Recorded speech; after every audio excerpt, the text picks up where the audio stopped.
are dying from the drugs and the medication. In year 2000, I was educated about the happenings when I stood before a court and they started making up and working hard to make up allegations against me. I said, these people aren't interested in the health and welfare of children. They're after the money. Because if they were interested in the truth, okay, I could understand that. We can all work together. But they're making up lies. They got an ulterior motive.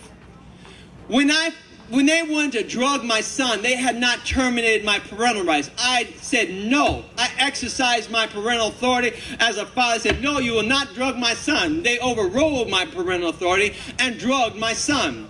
I started doing my homework. I've got some quotes here I want to read, because this is not all just, opinion.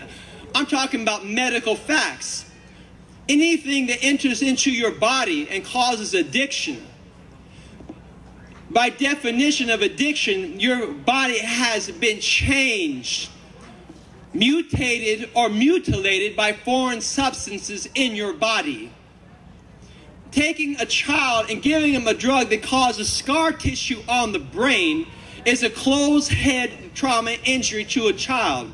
Children in foster care are being penalized for not going with the flow by administration of substances, caustic, toxic chemicals, which are causing harm to their physical bodies.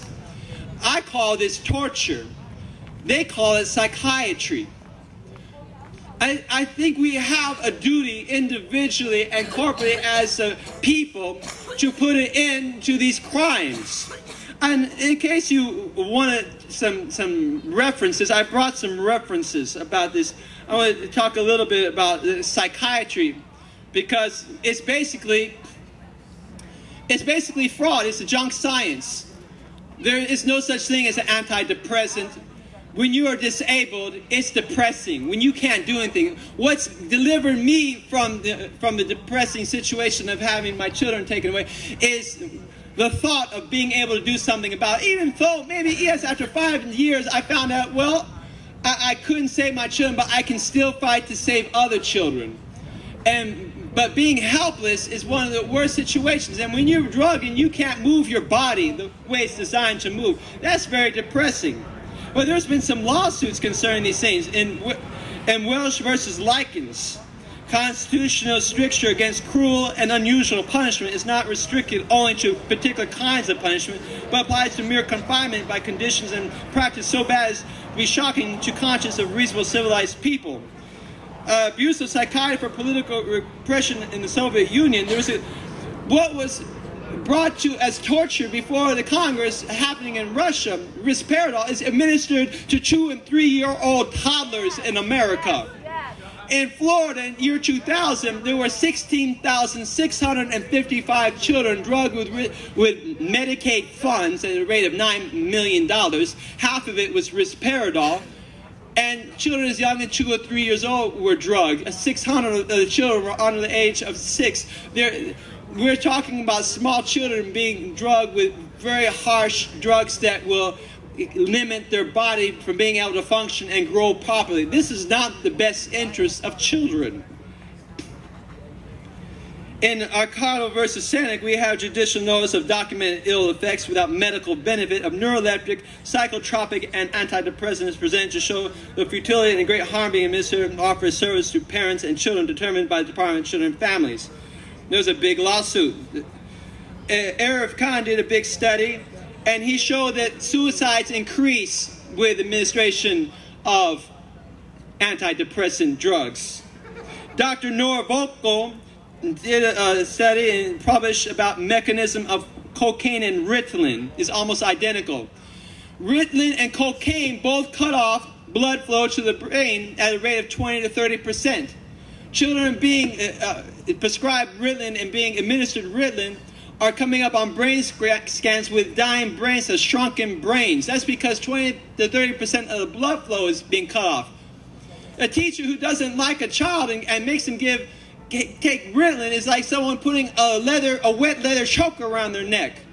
Children are being abused. I know a man, one son was given Ritalin and he's now in prison. He became a drug addict. The other son they tried to do And the doctor said, not this time, and now he's playing professional football.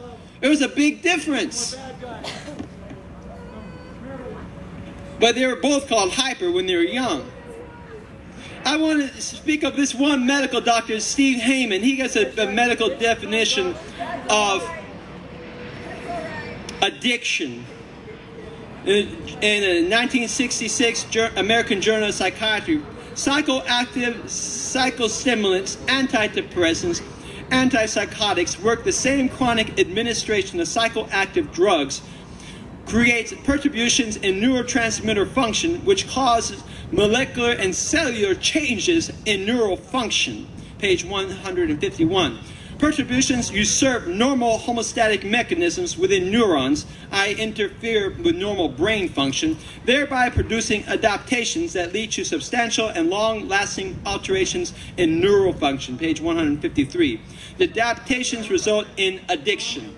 That's the medical definition of addiction. Now, I'm going to get off that subject. And I want to talk about... I'm going to skip a lot because I don't have a lot of time. But we're dealing with some issues, basic issues to preserve families. What we need as a people is love. And to love one another. God commanded that we love one another. And this love overlooks a multitude of faults. We heard a lot today about divorces and marriages breaking up. We heard about destruction of families, but all boils down to a lack of love. When a neighbor doesn't have love for the neighbor and can make money off their destruction, that's the problem. I'm saying we need to remove these crooked judges. They got no love.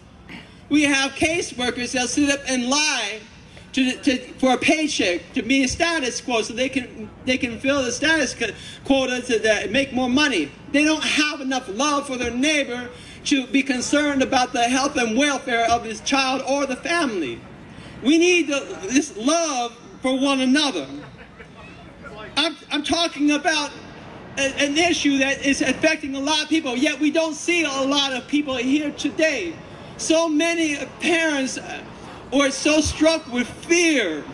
They're afraid to do anything. They're shaking in their boots and they're complying, and they've given up. Some people are so depressed they're committing suicide, and others are just laying low and taking it.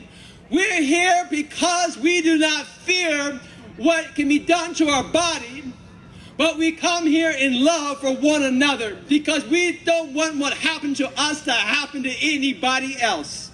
We're calling this out to it right now and say the buck stops here. It's every one of us responsibility to do something about it. If you got love of God in your heart, you'll love your neighbor as yourself. You don't want a tyrant government coming and destroying your family. But this nation was founded on a principle.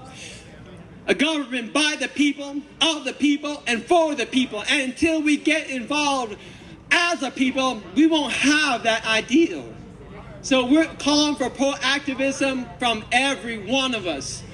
If you heard this in the sound of my voice and consider yourself, go tell as many people about it as you can, because we can't do it alone. We're calling for everyone to come together, love one another, and put it into this wickedness. We're calling to shut down unconstitutional court proceedings and uphold the rights of every family to live as God intended with natural human rights to love one another. In the beginning, God said, let us make man in our image. Male and female may he we. There's honor for the daughters as well as there is for the sons. We're all made in the image of God. But as to the moon has no light except what it reflects of the sun. Man holds no glory except what we reflect of our Maker. Our Father in heaven knows good and evil and has chosen righteousness for his name's sake. If we're his children, we'll shun evil and cleave to good and show love and mercy all of our days, just as he shows to us love and mercy. It's time for us to love one another. And I'm going to finish right there because I've got to get down to Miami. Thank you.